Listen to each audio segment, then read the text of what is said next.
दुबईच्या रस्त्यावर पार्टनरला किस किंवा मिठी मारली तरी तुम्ही जेलमध्ये जाऊ शकता। दुबई जितकी भारी वाटते तितकीच वाईट तिची डार्क साईट आहे। दुबईच्या बांधकाम क्षेत्रात काम करणाऱ्या भारत, पाकिस्तान, बांगलादेश आणि नेपाळमधून आलेल्या कामगारांची फसवणूक होत असते।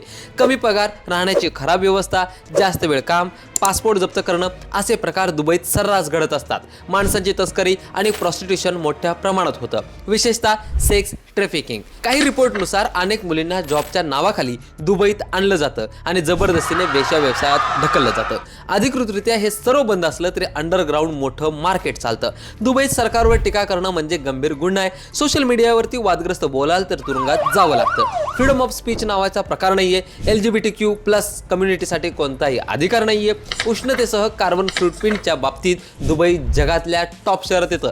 इथं तुम्ही सरकारचे नियम मोडले तर थेट देश सोडावा लागेल किंवा तुरुंगात जावं लागेल।